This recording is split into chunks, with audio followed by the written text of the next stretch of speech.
Ang Pilipinas ay binayaan ng mahigit sa 100 mga bulkan. Ayon sa PHIVOLCS, mayroong 24 na aktibong bulkan sa Pilipinas. Ipinaliwanag ng PHIVOLCS na ang bansa natin ay nakaupo sa isang unique tectonic setting na tinatawag na Pacific Ring of Fire, kung saan perpekto ang pagbuo ng mga bulkan. Sa video na ito, pag-uusapan natin ang 8 aktibong bulkan na makikita sa Pilipinas.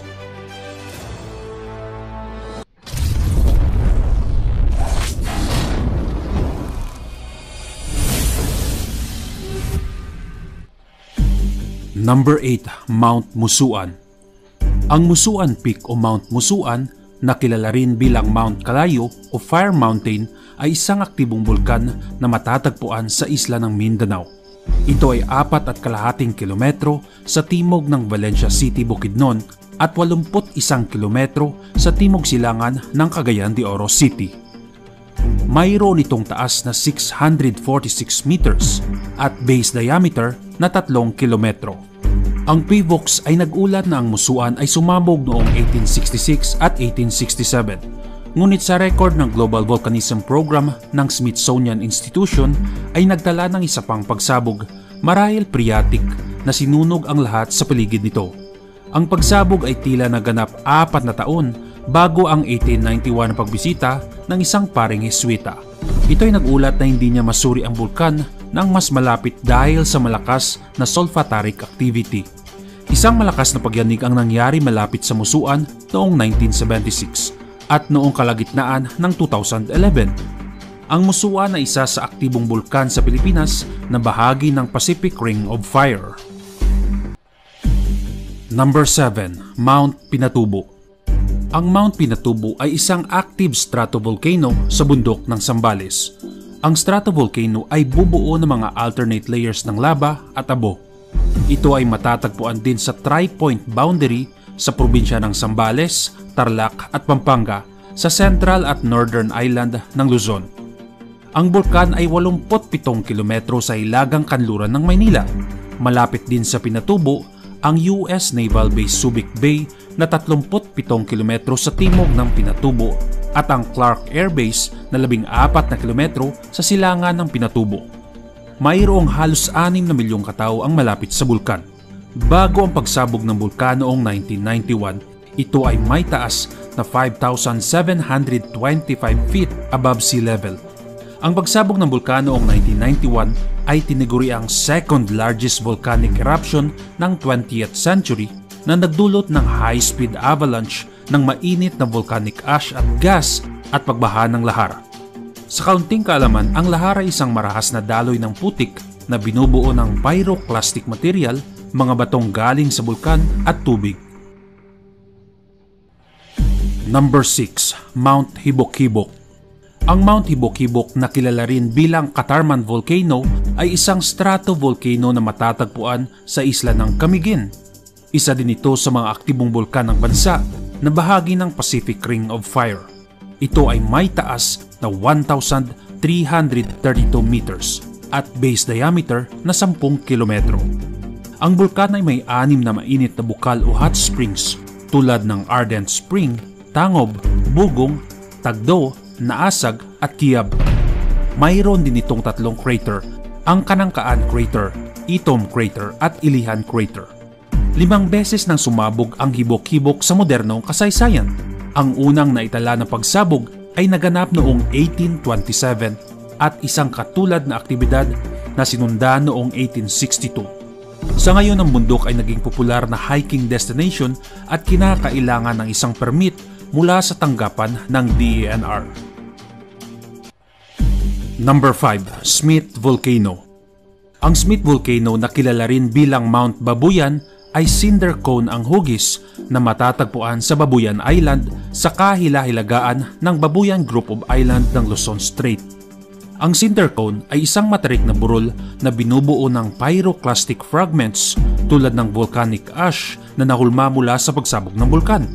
Ang bundok ay isa sa mga aktibong bulkan sa Pilipinas.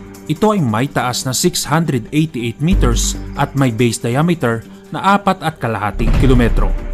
Ang Smith Volcano ay maaaring isa sa 5 Pleistocene to Holocene volcanic centers ng Babuyan Island.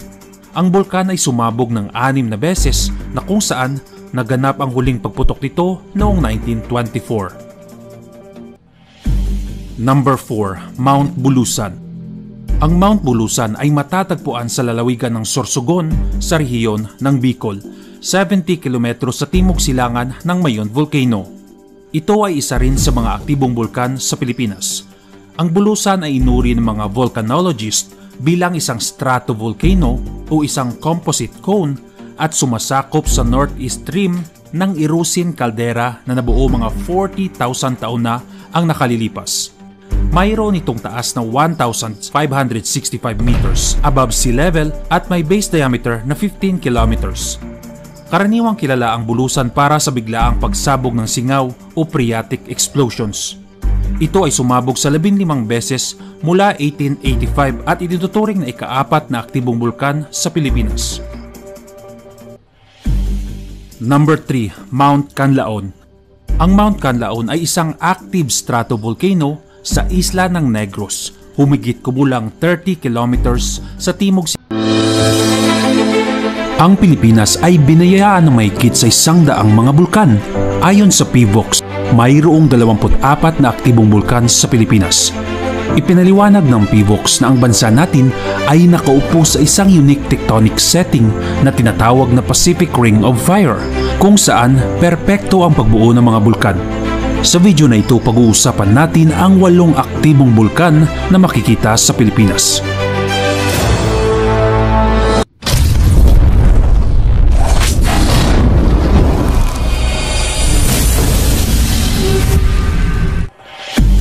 Number 8. Mount Musuan.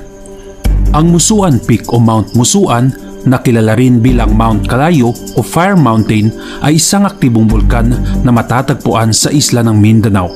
Ito ay 4.5 kilometro sa timog ng Valencia City, Bukidnon at 81 kilometro sa timog silangan ng Cagayan de Oro City. Mayroon itong taas na 646 meters at base diameter na 3 kilometro. Ang PHIVOLCS ay nag-ulat na ang Musuan ay sumabog noong 1866 at 1867. Ngunit sa record ng Global Volcanism Program ng Smithsonian Institution ay nagtala ng isa pang pagsabog marahil phreatic na sinunog ang lahat sa paligid nito. Ang pagsabog ay tila naganap 4 na taon bago ang 1891 na pagbisita ng isang paring Heswita. Ito ay nagulat na hindi niya masuri ang bulkan ng mas malapit dahil sa malakas na sulfuric activity. Isang malakas na pagyanig ang nangyari malapit sa Musuan noong 1976 at noong kalagitnaan ng 2011. Ang Musuan ay isa sa aktibong bulkan sa Pilipinas na bahagi ng Pacific Ring of Fire. Number 7. Mount Pinatubo. Ang Mount Pinatubo ay isang active stratovolcano sa bundok ng Zambales. Ang stratovolcano ay bubuo ng mga alternate layers ng lava at abo. Ito ay matatagpuan din sa tri-point boundary sa probinsya ng Zambales, Tarlac at Pampanga sa central at northern island ng Luzon. Ang bulkan ay 87 kilometro sa hilagang kanluran ng Maynila. Malapit din sa Pinatubo ang US Naval Base Subic Bay na 37 kilometro sa timog ng Pinatubo at ang Clark Air Base na 14 na kilometro sa silangan ng Pinatubo.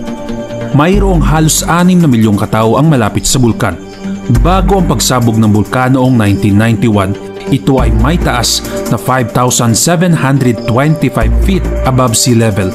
Ang pagsabog ng bulkan noong 1991 ay tiniguri ang second largest volcanic eruption ng 20th century na nagdulot ng high-speed avalanche ng mainit na volcanic ash at gas at pagbaha ng lahar. Sa kaunting kaalaman, ang lahar ay isang marahas na daloy ng putik na binubuo ng pyroclastic material, mga batong galing sa bulkan at tubig. Number 6. Mount Hibok-Hibok. Ang Mount Hibok-Hibok na kilala rin bilang Katarman Volcano ay isang stratovolcano na matatagpuan sa isla ng Camiguin. Isa din ito sa mga aktibong bulkan ng bansa na bahagi ng Pacific Ring of Fire. Ito ay may taas na 1,332 meters at base diameter na 10 kilometro. Ang bulkan ay may 6 na mainit na bukal o hot springs tulad ng Ardent Spring, Tangob, Bugong, Tagdo, Naasag at Kiab. Mayroon din itong tatlong crater, ang Kanangkaan Crater, Itom Crater at Ilihan Crater. 5 beses nang sumabog ang hibok-hibok sa modernong kasaysayan. Ang unang naitala na pagsabog ay naganap noong 1827 at isang katulad na aktibidad na sinunda noong 1862. Sa ngayon ang bundok ay naging popular na hiking destination at kinakailangan ng isang permit mula sa tanggapan ng DENR. Number 5. Smith Volcano. Ang Smith Volcano na kilala rin bilang Mount Babuyan ay cinder cone ang hugis na matatagpuan sa Babuyan Island sa kahila-hilagaan ng Babuyan Group of Island ng Luzon Strait. Ang cinder cone ay isang matarik na burol na binubuo ng pyroclastic fragments tulad ng volcanic ash na nahulma mula sa pagsabog ng bulkan. Ang bundok ay isa sa mga aktibong bulkan sa Pilipinas. Ito ay may taas na 688 meters at may base diameter na 4.5 kilometro. Ang Smith Volcano ay maaaring isa sa 5 Pleistocene to Holocene volcanic centers ng Babuyan Island. Ang bulkan ay sumabog ng 6 na beses na kung saan naganap ang huling pagputok nito noong 1924. Number 4. Mount Bulusan. Ang Mount Bulusan ay matatagpuan sa lalawigan ng Sorsogon sa rehiyon ng Bicol, 70 km sa timog silangan ng Mayon Volcano. Ito ay isa rin sa mga aktibong bulkan sa Pilipinas. Ang Bulusan ay inuri ng mga volcanologist bilang isang stratovolcano o isang composite cone at sumasakop sa northeast rim ng Irusin caldera na nabuo mga 40,000 taon na ang nakalilipas. Mayroon itong taas na 1,565 meters above sea level at may base diameter na 15 kilometers. Karaniwang kilala ang Bulusan para sa biglaang pagsabog ng singaw o phreatic explosions. Ito ay sumabog sa 15 beses mula 1885 at itinuturing na ika-4 na aktibong bulkan sa Pilipinas. Number 3. Mount Canlaon.